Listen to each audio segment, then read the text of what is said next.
제자들뿐만 아니라요, 많은 사람들에게 천국에 대한 이야기들을 많이 하셨습니다. 우리가 예수님의 이야기 또 가르치심에 대해서 하나님의 나라, 천국 이 이야기들을 따로 떼서 예수님의 이 말씀의 비중을 찾아보면 굉장히 많은 중요한 그러한 비중을 차지하죠. 성경에 보면 복음서에도 예수님께서 말씀하신 이 하나님의 나라, 천국에 대해서 이 땅에서 누리는 하나님의 나라와 예수께서 다시 오시는 그날 누리는 하나님의 나라, 그리고 이 땅을 살아가면서 누려가야 하는 하나님의 나라에 대해서도 가르쳐 주시고, 이 하나님의 나라에 대해서 비유로 이렇다 이렇게 가르쳐 주신 많은 이야기들이 있습니다.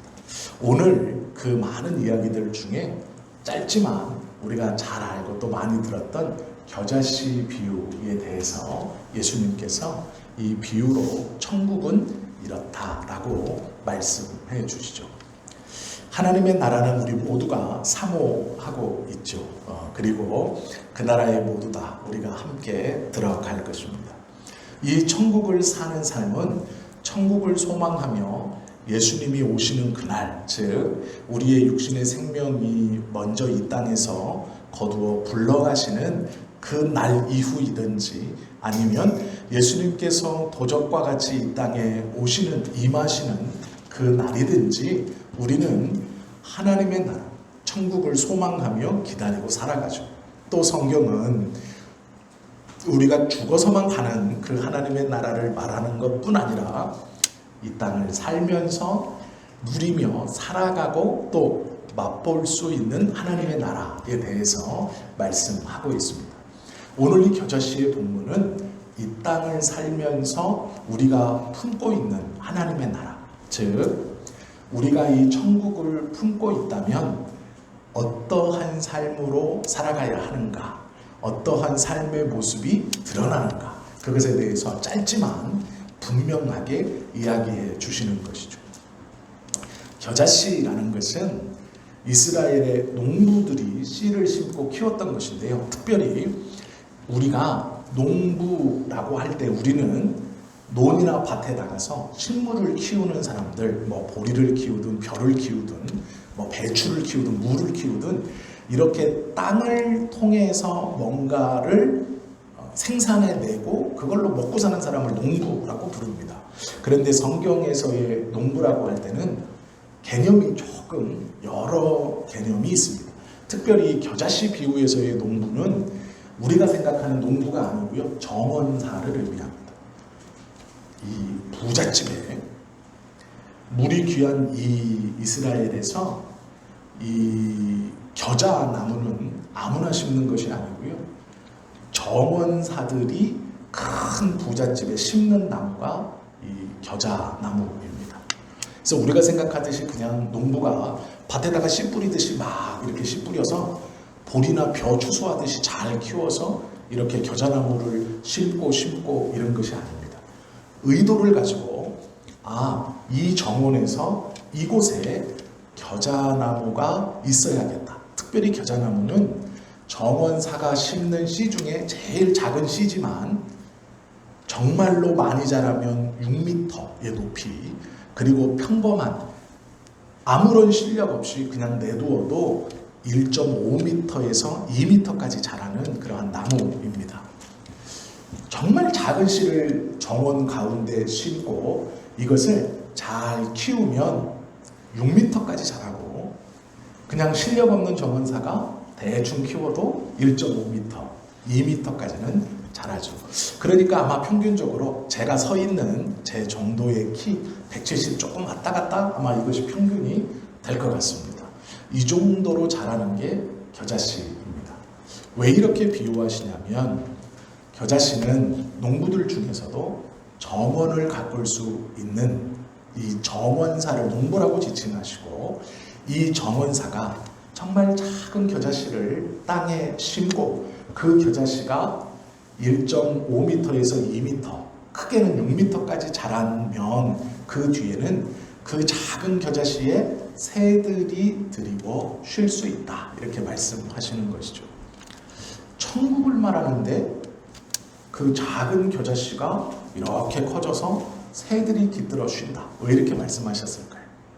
천국이 우리 마음에 들어오면 그것은 어쩌면 그에게 눈에 보이지 않는 작은 것이지만 그 천국을 품은 사람, 그 천국이 그 안에서 자라기 시작하면 그가 넉넉한 자가 되어서 많은 이들을 쉬게 한다라는 뜻입니다. 즉 우리 성도가 어떻게 살아가야 하는가? 성경은 계속 가르치죠. 다른 이를 대접하고 사랑하고 이해하고 용서하라 라고 가르치죠. 예수님께서 왼뺨을 때리거든 오른뺨도 돌려대라 라고 말하고 오리를 같이 억지로 가게 하는 사람에게 심리를 가주어라 라고 말하는 것이 이런 개념입니다. 어떤 사람이 이럴 수 있습니까? 그 마음에 천국의 씨를 가지고 있는 사람.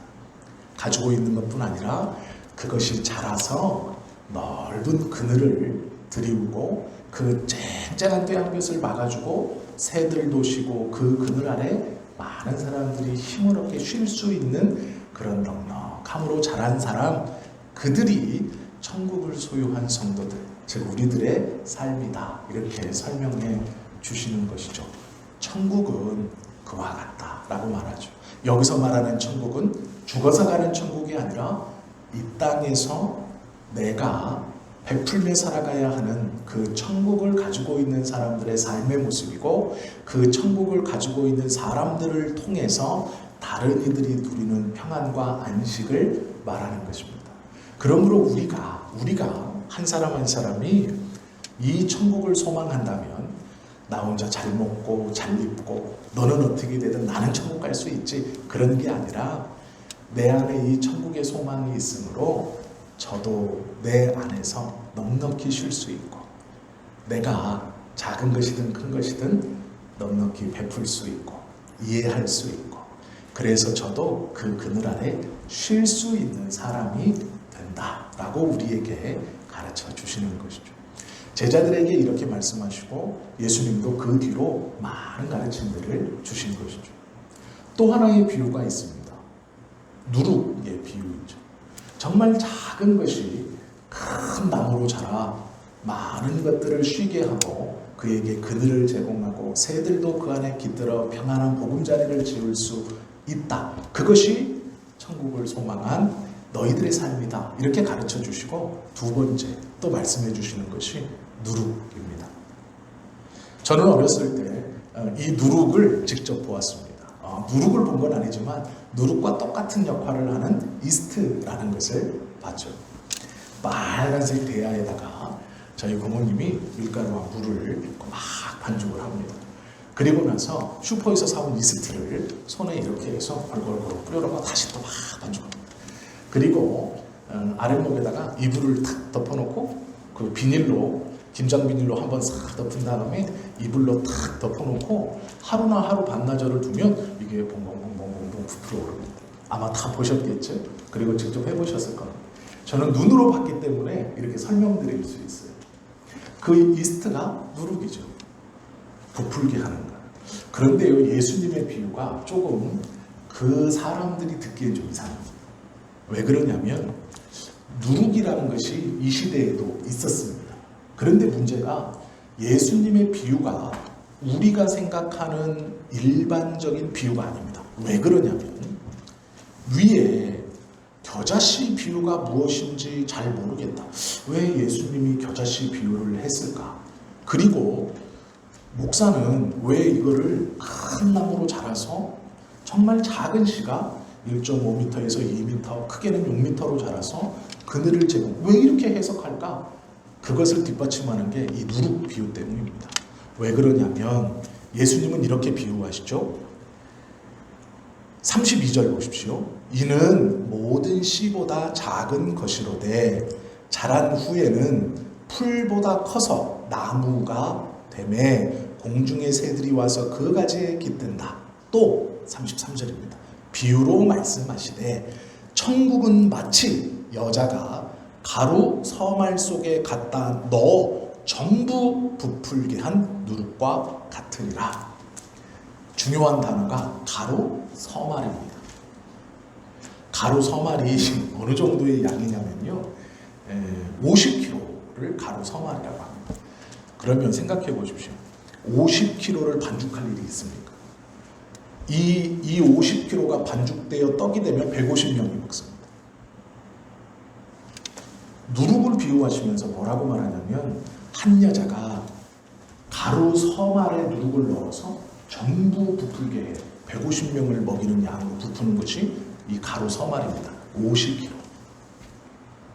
50kg 떡 하려면요, 이 누룩으로 부풀게 갖고 150인분을 만들려면 보통 일이 아닙니다. 그런데 이렇게 설명하세요.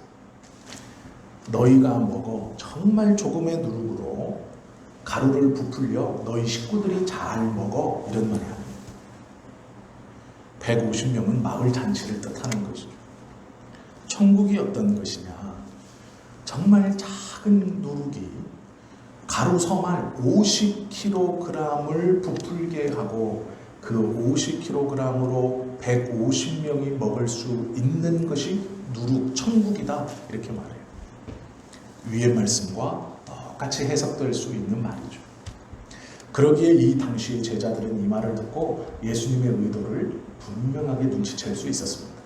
정말 작은 씨가 풀보다 커지고 나무가 되어서 많은 새들이 깃들어 쉬게 하는 것이 천국. 정말 작은 누룩이 서말을 다 부풀게 하고 그 50kg의 가루를 부풀게 하여서, 밀가루를 부풀게 하여서 150명이 먹을 수 있게 만들어낸다. 천국은 그것과 같다. 내 안에 있는 천국이 어떻다라는 것이죠. 풀보다 크고 나무가 되어 서말의 빵을, 가루를 다 부풀게 하여 150명이 먹게 하는 것. 그것이 천국이다 라고 제자들에게 가르쳐 주시는 겁니다. 그러면 우리도 이 천국을 소망하며 산다고 얘기하죠. 종종 우리도 그런 말 하죠. 내가 천국 가야지, 이 땅에 소망 있어. 맞습니다. 그렇게 천국을 사모하신다면 예수님이 어떻게 살라고 말씀해요? 겨자씨처럼, 누룩처럼. 겨자씨가 아니고 겨자씨가 심기워져 풀보다 더 크고 나무보다 더 큰 그런 사람이 되어 사는 것. 우리가 천국을 품고 있느냐? 너의 마음속에 천국을 소망하느냐? 죽어서 가는 천국, 그것을 입으로 마음으로 믿고 소원하고 있느냐? 그렇다면 겨자씨가 심기워져 나무가 된 것처럼 살아야 되고, 누룩이 가루 서말을 다 부풀려 150명을 먹이래 하는 그러한 천국의 삶을 살아야 한다라고 말하죠. 우리 안에 천국에 대한 소망이 있습니다. 그렇게 고백하고 그날을 기다리죠. 제가 한 번씩 말씀드리지만 초기 한국교회 선교사 열전에 보면 선교사님 중 하나는 이렇게 맑다가 비가 오면 창문을 열고 주님이 오시려나 라고 창문을 하염없이 봤다고 합니다. 자다가도 우르릉 번개가 치면 창문을 활짝 열고 벌떡 일어나서 주님이 오시려나 이랬다는 거예요. 그만큼 천국을 소망하죠. 우리도 마찬가지입니다. 이 땅에서의 삶이 고되고 힘들고 어려울수록 하나님의 나라를 소망하죠. 그 나라는 아픔도 없고 슬픔도 없고 억울함도 없는 것. 그 나라는 하나님께서 나에게 주시는 기쁨으로만 충만한 것. 그 나라는 어린아이들이 독사들과 함께 장난치고 양이 호랑이와 함께 어울리는 그 나라라고 말하죠. 그 천국을 소망하죠. 힘들면 힘들수록 그렇죠. 그런데 우리가 간과하고 잃어버리는 것이 있습니다.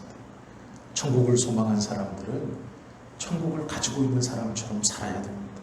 그것이 예수님의 가르침이죠. 겨자씨가 아니라 나무가 되어서 그늘을 제공하며 많은 이들을 쉬게 할 수 있는 그런 사람. 누룩으로 있는 것이 아니라 가루 서말을 부풀게 할 수 있는 그 성장으로 150명의, 정확히 말하면 한 마을 전체를 다 먹일 수 있는 사람. 그것이 우리들의 삶이 되어야 한다라고 말하는 것이죠.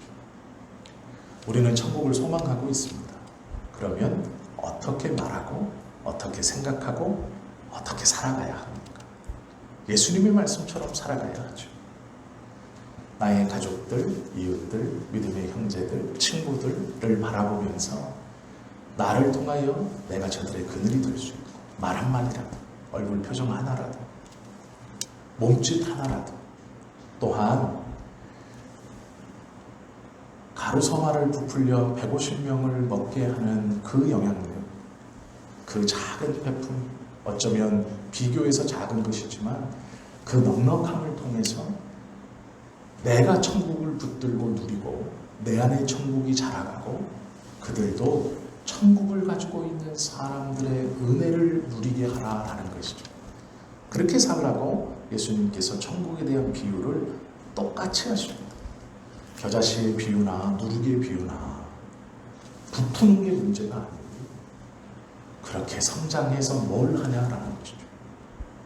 믿음이 좋아지고 신앙이 좋아지고 예배의 기쁨을 회복하고 기도하고 그 응답을 받고 그 오랜 시간 동안 하나님의 은혜 가운데 내가 살았고 이제 내가 그 은혜를 뼈저리게 체험하며 돌아와 하나님의 은혜를 노래하고 천국을 소망하는 것. 어제보다는 오늘이 믿음이 자랐습니다. 그저보다는 오늘이 믿음이 성장했습니다. 예전보다 오늘이 돌아보면 나의 믿음이 성장했고 하나님의 나라에 대한 소망함이 더 커졌습니다. 성경적 지식이 늘었습니다. 잘하셨습니다. 그러나 그렇게 잘하고 그렇게 부푸는 것이 끝이 아니죠. 지금까지는 잘하는 것에 열심이었고 부푸는 것에 최선을 다했다. 예수님께서 말씀하신 것처럼 이제는 그늘도 제공하고 150명을 먹일 수 있는 온 마을을 먹일 수 있는 그 넉넉함과 그 베품이 우리에게 있어야 하죠. 뭘 베풀 수 있습니까? 하실 수 있습니다. 그러나 다른 일을 위한 하나님 앞에서의 기도가 베품이고 그에게 짓는 온화한 표정과 잠깐의 웃음이 그 베품이 될 수 있고 따뜻한 말 한마디와 관심이 그 베품이 될 것입니다. 천국을 소망했다면 이러한 모습으로 사는 것이 옳은 모습입니다. 아직 내가 덜 자랐다고 느끼신다면 걱정하지 마십시오. 이미 다 잘하셨습니다. 이미 하나님은 우리에게 구원이라는 은혜를 주셔서 우리로 천국을 살게 하시고 천국을 소망케 하셨죠. 그리고 예수 그리스도가 농부가 되어서 이미 잘 키워놓으셨습니다. 우리는 우리도 모르는 새 잘 자란 겨자나무가 되었고 잘 부푼 누룩이 되었습니다. 이제 하나님께서 원하시는 삶을 살아가면 됩니다. 말 한마디, 생각, 얼굴 표정, 그를 대하는 넓은 이해하는 마음이 그럴 수 있다. 그것의 출발이다 라는 것이죠. 천국을 품은 사람들이 놀랍게도요, 이 지구촌에는 12,000개의 종족이 있답니다. 이 종족을 분리하는 것은 사는 위치에 따라서도 분리하고 언어에 따라서도 분리합니다. 그런데 놀랍게도 성경, 언어적으로 분리한 12,000개의 언어 중에 성경이 1,800개의 언어로 번역되었습니다. 그러면 약 4,000개의 종족만 남아있는 겁니다. 이 4,000개의 종족에 복음을 전하기 위해서 천국을 품은 사람들이 그들에게 다가가고 있습니다. 그리고 물론 나머지도 천국을 품은 사람들이 함께 기도하며 하나님의 나라를 소망하고 있습니다. 우리도 그 중에 하나이죠. 복음이라는 것은 참 놀라운 것입니다. 유대 땅 베들레헴, 그 무시받던 작은 요셉의 아들 예수라고 불렀던 그 당시에 무시당하고 업슈임당하고 십자가에서 죽으며 하나님께 저주받았다라고 평가 내려졌던 그 작은 예수의 삶이 하나님의 아들로 성령의 도우심으로 그분의 그 삶이 그 작은 삶으로 끝나지 않고 너무나 많은 사람들을 구원시키고 너무나 많은 사람들에게 하나님의 은혜의 복음을 전하게 하셨죠. 그 원동력이 되었죠. 어떻게 믿는지는 모르겠지만 그건 자신할 수 없지만 통계적으로 전 세계의 4분의 1이 예수를 그리스도로 고백하고 있습니다. 12,000개 종족 중 1,800개의 종족이 예수를 그리스도로 고백하고 있습니다. 우리가 하나님의 나라를 소망하고 소원한다면 지금처럼 사는 것이 아니라, 물론 지금 잘못 살고 있다고 드리는 말씀이 아니고요, 예수님께서 원하시는 믿는 자의 삶이 진짜로 무엇인가, 그것을 생각할 수 있어야 합니다. 조금 있으면 우리나라에 복음이 들어온 지 140년이 되는 해입니다. 우리는 그 한복판에 살아가고 있는 사람들, 언제인지 모르지만 우리 예수님께서 분명히 오신다고 약속하셨습니다. 예수님이 먼저 오시든 하나님이 먼저 나를 불러가시든 어쨌든 우리는 하나님의 나라에 갈 것입니다. 그러면 그 나라만 눈 빠지게 기다리지 말고 예수님께서 말씀하셨던 천국을 품은 자가 이 땅에서 살아야 하는 모습으로 살아가고 있으며 그 나라를 기다려야 하지 않겠습니까? 오늘부터 우리의 생각과 우리의 표정과 우리의 말이 그 천국을 기다리는, 그리고 그 천국을 살아가는, 그 천국을 베풀며 살아가는 그러한 우리 모두가 되실 수 있기를 예수님의 이름으로 축원합니다. 기도드립니다.